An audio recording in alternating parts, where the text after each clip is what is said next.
안녕하십니까. 수능 국어를 가르치는 강한상입니다. 자, 지금 이제 6월 평가원이 끝나고 아이가 시험을 잘 본 학생도 있고 못 본 경우도 있을 겁니다. 근데 지금 중요한 건 6월 평가원 성적이 아니고 이 6평을 가지고 올해 수능을 잘 보기 위한 대책과 전략을 마련하는 겁니다. 제 소개를 먼저 하겠습니다. 저는 서울대 사범대 나왔고요. 이제 강남대성학원에서 주로 근무를 했습니다. 제가 이제 서울대를 국어로 갔어요. 제가 항상 전국 100등을 들었습니다.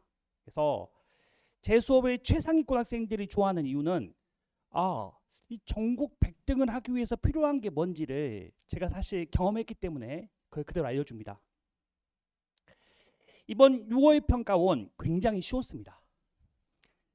선생님, 근데 제 아이는 왜 이러는가요? 궁금하시죠? 자, 왜 쉬웠냐? 좀 이따 말씀드리겠지만 일단 엄매 같은 경우는 92점이 1등급이에요. 그러면 사실 이 정도는 무난한 시험이거든요. 왜냐면 이번에 독서와 문학은 쉬웠고 엄매, 문법과 매체가 시간이 많이 걸렸습니다. 그래서 거기서 당황한 아이들은 점수가 확 떨어졌어요. 그래서 난이도가 확보됐고 문제는 뭐냐? 화작입니다. 97점이 1등급이에요. 그냥 여기 보시면 됩니다. 그래서 제 거 이제 블로셔는 여기 이렇게 있고요. 그래서 문제는 화작인데 97점이 1등급이면 두 문제 틀리면 2등급이 되는 겁니다. 이렇게 쉬웠는데 자, 왜 쉬웠나 말씀드릴게요. 일단 지문에서 막 추론을 요구하거나 많은 정보를 때려 넣는 게 없었어요. 그리고 사실은 좀 답이 잘 안 보이는 애매한 문제도 꽤 있었는데 문제는 뭐냐면 보통 자폭선지라 그럽니다. 내가 답일 수밖에 없는 선지가 탁탁탁 보였어요. 그래서 쉬웠습니다. 근데 우리 아이는 왜 그럴까?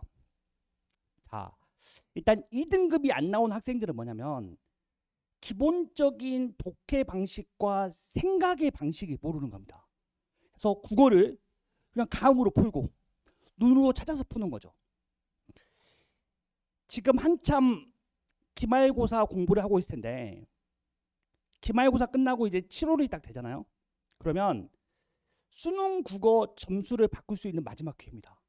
왜냐면 이 독해 습관, 생각의 습관을 바꾸는데 시간이 걸립니다. 그래서 요거 이 감으로 풀고 눈으로 푸는 거 이것 때문에 안 되는 거고요. 그 다음에 이제 1등급이 안 나거나 2등급 나왔다. 1등급 안 나오고 97점, 100점이 안 나왔다. 이 학생들은 실전 연습에 부족입니다.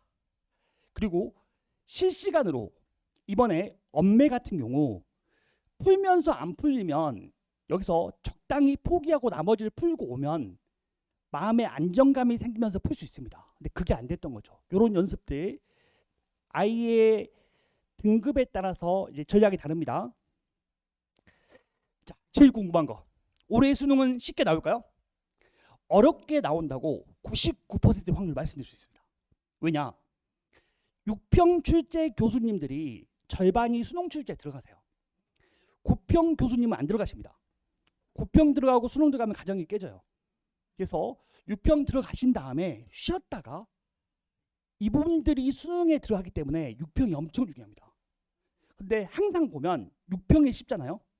수능이 어렵습니다. 왜냐? 이번에 화작이 97점 1등급이죠. 아이들이 변별이 안 됩니다. 입시에 문제가 생겨요. 그래서 예를 들어보면 2024년 2년 전에 말씀드릴게요. 그때 화작이 1등급이 98점이었어요. 그래서 이때 교수님들이 큰일 났다 싶어서 약간 어렵게 낸다고 생각하셨습니다. 근데 교수님이 약간 어렵게 내면 학생들은 엄청 어렵습니다. 그래서 그때 화작이 88점 1등급이었어요. 여기까지는 괜찮아요. 88점 정도면. 보통 아이들이 당황하지 않는 게 88에서 92점 사이 이 정도가 사실 무난하게 푸는 점수입니다. 근데 엄매가 84점이었습니다. 이때 엄매 선택자들이 엄청나게 힘들었습니다. 그래서 아마 6평이 이렇게 쉬웠으면 수능은 이 정도 수준으로 어려울 것이다 라고 예측하는 게 좋습니다. 자, 지금 자제분들 상황을 잘 보셔야 됩니다. 자, 제 거 블로셔를 보시면 그 안에 제가 이렇게 설문지를 넣어놨습니다. 설문지. 이거 제출 안 하셔도 됩니다. 그냥 댁에 가셔서 아이한테 한번 이 설문지를 작성하라고 해보세요. 그러면 제가 엄청 신경 써서 만든 설문지이기 때문에 이 설문지만 작성을 딱 하면 제가 아이의 수준을 딱 알 수 있습니다. 상황도 알 수 있고요. 그래서 저한테 상담을 원하시면 이거 사진 찍어서 제 거 핸드폰 번호 나와 있죠. 거기로 보내시면 제가 상담해 드릴게요. 자, 아이들이 지금 문제점.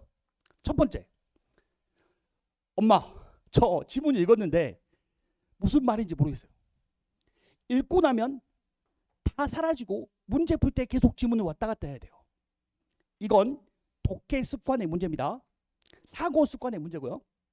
그 다음, 선생님, 엄마, 저는 수학은 공부하면 공부하는 대로 실력이 쌓이는 게 보이는데 국어는 왜 공부해도 티가 안 나요? 이거 국어는 공부해도 점수가 떨어지고 공부 안 하면 점수가 올라요. 이런 말도 안 되는 소리를 하죠. 이것도 확실하게 실력이 쌓이는 공부를 못하기 때문에 그렇습니다. 그 다음, 강의는 듣고 있는데 이게 진짜 도움이 되나요? 이런 불안감들 다 있을 겁니다. 그러면 이제 무엇을 어떻게 공부해야 되느냐? 자, 첫 번째, EBS를요 수능처럼 공부해야 됩니다. 지금 아이들이 1학기 때 내신 공부 때문에 정신이 없을 거예요. 그럼 이제 기말고사 딱 끝나면 이제 수능 시작입니다. 본격 수능 시작인데 EBS를 내신처럼 공부하면 안 됩니다. 이번 6평에서 확실하게 EBS 연계의 방향성을 보여줬어요. 제가 단언 드릴게요. 올해 수능은 EBS 엄청 많이 연결됩니다. 제가 6평 보기 전까지 제 단과 학생들한테 수능 특강 문학을 다 끝내고 갔거든요. 그래서 세 지문이 연계가 됐습니다. 그래서 아이들이 거기서 시간을 줄입니다. 이게 엄청 중요한 거예요. 근데 이번 6평에서 독서가 엄청나게 많이 연계됐습니다. 거의 EBS에 있는 독서 지문이 거의 비슷한 내용으로 다시 나왔습니다. 근데 아이들은 틀리죠.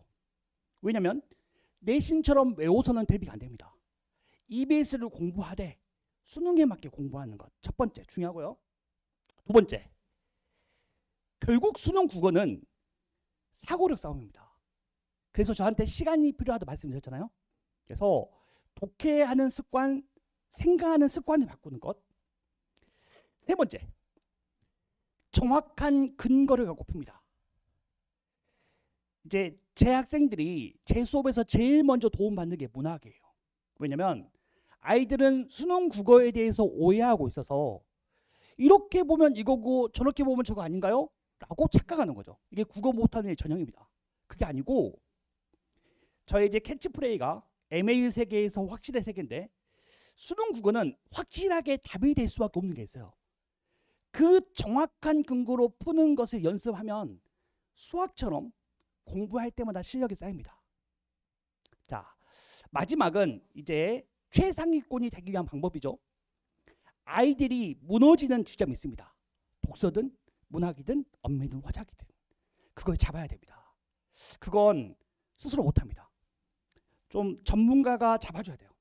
그리고 많은 실전 연습을 하면서 내가 실시간으로 시험 볼 때 어떻게 전략을 수정할지 알아야 됩니다. 자, 6평 문제를 예로 들게요. 어떻게 해야 되는지. 제가 한번 읽어드릴 테니까 한번 같이 보시죠. 아이들이 왜 어려워하는지. 이게 1등급 36%짜리 문제입니다. 그 정답률 36%짜리 문제입니다. 지문에 이렇게 나왔습니다. 인간을 비롯한 모든 인포그들은 동일한 권리는 아니지만 각자의 본성에 적합한 방식으로 있을 나름의 권리를 가진다고 플로리디는 주장한다. 3, 4등급 학생들, 거의 공부해도 의미 없는 학생들은 이걸 글자만 읽습니다. 읽고 나면 똑같은 걸 찾아요. 근데 수능 국어에서는 절대 그렇게 안 나옵니다. 이거를 읽고 나서 어떤 독해 습관을 가져야 되냐? 자기 용어로 바꾸는 습관을 가져야 됩니다. 자, 이 하나의 문장은 플로리드가 두 가지 얘기를 했습니다. 첫 번째, 각자의 본성에 맞는 방식이어야 된다. 두 번째, 동일한 권리가 아니다. 이렇게 자기 용어로 지문에 나와 있는 문장을 자기 용어로 바꾸는 습관을 죽도록 연습해야 돼요. 그러면 이 36%짜리 이 정답 선지가 바로 보입니다. 보실까요? 인간은 무엇이 그 본성에 적합한가와 무관하게 바로 틀렸죠. 본성에 맞아야 되니까. 무관하게면 틀렸네요. 유관하게 해야 되죠. 다른 인공물들과 동일한 권리를 가진다? 아니죠. 동일한 권리가 아니라고 나왔습니다. 근데 이거를 눈으로 풀어서는 안 보여요. 이걸 읽고 자기 용어로 정리하는 습관이 몸에 배어 있어야 됩니다. 이걸 집중 연습시켜야 됩니다. 자, 두 번째 보실게요. 이것도 정답률 53%짜리입니다. 이번 6평이 왜 쉬웠냐? 지난 30여 년간 나왔던 수능평가원 지문의 패턴이 그대로 나옵니다. 뭐냐면 학자와 견해가 여러 명 등장하잖아요. 무조건 에너지를 공통점과 차이점에 맞춰야 됩니다. 그게 몸에 배어 있어야 돼요. 한번 보실까요? 자, 이거 보기에 이렇게 났습니다. 시스템이 혼란에 대해 책임을 질 수는 없지만 플로리드는 칸트와 다르게, 자, 앞에 보시면 시스템이 책임을 질 수 없다는 건 칸트와의 공통점입니다. 이걸 머릿속에 박아야 돼요. 아, 공통점이구나. 받고, 그 다음 칸트와 다르게가 차이점이에요. 그 시스템이 도덕적 행위자에 포함될 뿐만 아니라 옳고 그름의 그름까지 판단될 수 있다고 본다. 자, 이 말을 자기 용어로 정리하면 이런 겁니다. 플로리드는 시스템, 즉 뭐 테슬라의 자율주행 시스템 같은 거 있잖아요. 그게 도덕적 책임을 질 수 없어요. 아니, 테슬라 자동차가 사람을 치웠다고 해서 그 자동차를 사용시킬 수 없잖아요. 하지만 그것이 도덕적 판단의 대상은 된다는 게 플로리드의 생각이에요. 요걸 칸트와의 유사점과 차이점으로 잡아야 됩니다. 그러면 금방 답이 2번이 보입니다. 왜냐하면 칸트와 대조적으로, 이건 차이점이죠. 근데 그 밑에 책임을 지을 수 없다. 책임을 지을 수 없다는 건 플로리드와 칸트의 공통점입니다. 이 당연한 걸 당연하게 해내면 일단 2등급에 안착이 됩니다. 3, 4등급 학생도요. 그리고 2등급 학생들은 1등급에 안착이 됩니다. 이 당연한 걸 할 수 있어야 됩니다. 자, 문학 하나 말씀드릴게요. 이번에 문학이 쉬웠는데 이건 정답률 60%짜리입니다. 자, 선지에 이렇게 나왔습니다. 스몰 b에서 구석으로 갔다라고 마무리하고 이게로 스몰 a로 다시 이어진 것은, 자, 여기까지 일단 아이들은 한번 판단해야 됩니다. 이렇게 이어지나 판단하고, 그 다음 스몰 b에서 a로 시간적 선후가 역전. 자, 여기서 멈춰서 판단하는 습관을 가져야 돼요. 국어를 못하는 아이들은 선지를 그냥 쑥 읽습니다. 그리고 느낌상 틀린 걸 잡아내요. 절대 그러면 안 됩니다. 여기서 시간적 선후가 역전됐다는 건 역순행적 구성을 말합니다. 그 머릿속에 구체화를 시켜야 돼요. 아, 현재 시간대에서 과거로 가는 것, 이게 역순행적 구성인데 지문을 보면 과거 회상이 끝나고 과거에 대한 이야기가 끝나고 현재로 갔어요. 순행적이거든요. 이 당연한 기본 개념을 실전에서 쓸 수 있도록 연습해야 됩니다. 자, 학생의 성과를 말씀드릴게요. 이제 사실은 3, 4등급 학생이 다수잖아요. 이 학생은 이 다원교육에서 작년에 제 수업 들었던 학생입니다. 5월 달에 왔습니다. 처음에 올 때 55점이었어요. 3등급도 잘 안 나옵니다. 휘문고 학생인데 항상 4등급이었어요. 그래서 5월에 와서 당연히 6평도 4등급이죠. 그래서 5, 6, 7, 8 넉 달 동안 학습을 하고 9평부터 1등급이 나오기 시작합니다. 그렇게 해서 이제 수능까지는 이제 97%가 나오죠. 자, 이렇게 발전하는 거. 3, 4등급 학생이 2등급이 되고 그 다음에 1등급 되고 97% 가는 건 아까 말했던 그 원칙들을 학습하는 겁니다. 문학 같은 경우 감으로 푸는 게 아니라 정확한 근거를 찾는 거. 독서, 글을 읽고 내 용어로 바꾸는 거. 모의고사, 내가 시험 보면서 계속 실시간으로 전략을 수정하는 것. 요걸 할 수 있어야 됩니다. 그리고 4등급이 갑자기 1등급이 나오거나 100점이 나올 수 없습니다. 하지만 지금 1등급, 2등급 왔다 갔다 하는 학생들은 한두 달 정도만 제대로 공부를 해도 올 일이 이야기됩니다. 이 학생은 이제 뭐 마포 학생인데 제 수업을 딱 듣고 문학에 대해서 확신을 갖게 됐어요. 아, 문학이 감으로 푸는 게 아니구나. 이렇게 보는 거죠. 그래서 문학을 다 맞게 되니까 점수가 확 오릅니다. 자, 우리 아이는 달라질 수 있을까? 달라질 수 있습니다. 다만 시간이 필요합니다. 그래서 아까 말씀드렸던 것처럼 독해하고 사고하는 방식을 바꾸는 거, 요 작업이 돼야 됩니다. 이러면 3, 4등급이 2등급에 안착됩니다. 자, 그 다음 지금 아이들이 자꾸 수능 국어를 미룹니다. 나중에 해야지. 국평 때 가서 할까? 라고 하는데 단언하는데 수능 국어의 결과를 바꿀 수 있는 건 7월, 8월이에요. 시간이 걸립니다. 이 능력 변화가 있어야 돼서요. 저는 모든 학생들을 다 직접 상담합니다. 숙제 검사도 직접 합니다. 왜냐하면 제가 20년간 만든 교재와 숙제 시스템이 있어요. 요걸 따라오면 얘들이 성장합니다. 근데 문제는 숙제를 안 한다는 거죠. 그래서 제가 직접 상담하고 게으른 학생들은 저한테 매일 숙제를 사진 찍어서 보냅니다. 그러면 하게 되니까요. 그래서 제가 공부하고 성공하게 만들 겁니다. 일단 결과를 만드는 게 제일 중요하잖아요. 그래서 저는 한 반에 20명만 받습니다. 그래서 20명 정도는 제가 충분히 케어할 수 있거든요. 그 아이들이 성장하게 만들 겁니다. 자, 여름 아까 말씀드렸던 것처럼 중요하다 그랬죠. 여름방학의 그 작은 차이가 수능에서 확 결과의 차이를 만듭니다. 자, 제가 이제 수업이 2개 있습니다. 월요일과 토요일에 있는데 월요일은 기존에 하던 반입니다. 그래서 7월 1주, 2주는 아까 말했던 아이들이 반복하는 약점들이 있습니다. 그거를 격파하는 수업을 할 거고요. 7월 3주부터 이제 수능까지는 월요일, 토요일 똑같습니다. 2감 모의고사를 17회 할 겁니다. 그래서 첫 번째, 실전처럼 시험을 봐요. 그래야지 자기가 무엇을 못하는지 보입니다. 그러고 나서 제가 아이들한테 아까 말씀드렸죠. 전국 100등의 사고방식, 무엇을 왜 어떻게 해야 되는가 알려줄 겁니다. 그리고 이제 숙제를 통해서 자기가 약한 부분들을 계속 극복하는 거죠. 그리고 이감에서 이제 간쓰기라고 고난도 문제 모음집이 나와요. 그래서 이걸 가지고 제가 아주 질 높은 다양한 문제 많이 풀고 약점 격파 문제 풀고 개별 피드백을 하겠습니다.